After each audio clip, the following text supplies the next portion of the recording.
हरिओम। आपने देखा होगा कि अक्सर लोग हाथों में रत्न पहनते हैं, जैसे मैंने पहने हुए हैं।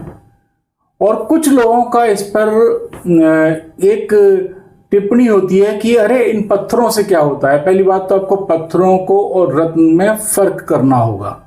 अब मैं आपका एक वैज्ञानिक और आध्यात्मिक दृष्टिकोण से इस विषय पे आपको लेके जाना चाहूँगा कि आपने देखा होगा कि अगर वैज्ञानिक दृष्टि से देखें तो विबग्योर एक शब्द होता है जिससे सप्त वर्ण कहते हैं, जिसमें 7 रंग होते हैं। जब हम जिसको इंद्रधनुषी रंग भी कहते हैं, जब बारिश का मौसम होता है या धूप उस पर पड़ती है तो आसमान में आपने इंद्रधनुष बना हुआ देखा होगा। और आपने वही 7 रंग कभी किसी तालाब में या समुद्र को या नदी में भी देखे होंगे। अब क्या है ये 7 रंग? भाई, आप इन्हीं 7 रंगों को अगर आप देखें तो ये क्यों बनते हैं? क्योंकि पृथ्वी पर 70% पानी है।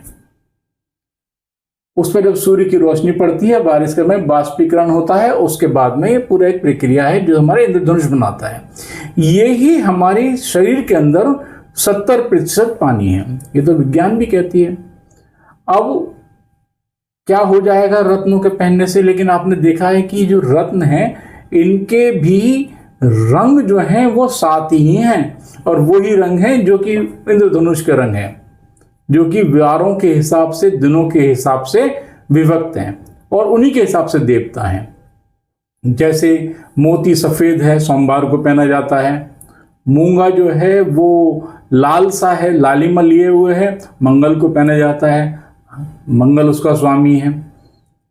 फिर आप नीलम ले लीजिए, उसका रंग जो है वो नीला है, वो जो है आपके शनि का रत्न है, पहना जाता है आपकी मध्यमा में। फिर अगर आप ले लें, जैसे हीरा ले लीजिए, सप्तवर्णी है, या आप सूर्य ले लीजिए क्योंकि वो दोनों ही आपकी अनामिका में पहने जाते हैं, उनका भी रंग इसी तरीके का है, लाल अरुणिमा लिए हुए। अगर आप देखेंगे बुध, जिसका रंग हरा है, बुधवार को पहना जाता है।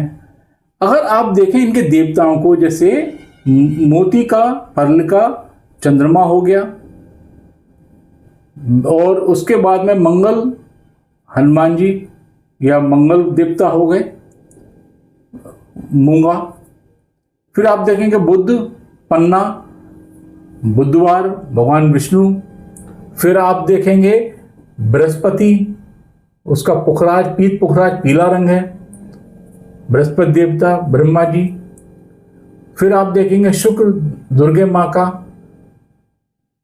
वही उसके हीरे के अंदर से जितने 16 श्रृंगार जैसे माँ के होते हैं, तो उसको आपको 7 रंग 16 बार तरीके से, अलग अलग तरीके से दिखेंगे आपको, आभाएं लिए हुए।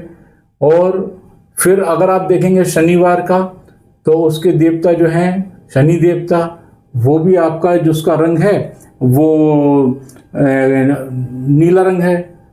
अगर आप देखेंगे इतवार को, जो कि हमारा प्रथम दिन होता है, उसमें आप देखेंगे कि रूबी पहना जाता है, माणिक, उसका रंग भी जो है सूर्य की रोशनी की तरह है, सूर्य की तरह है।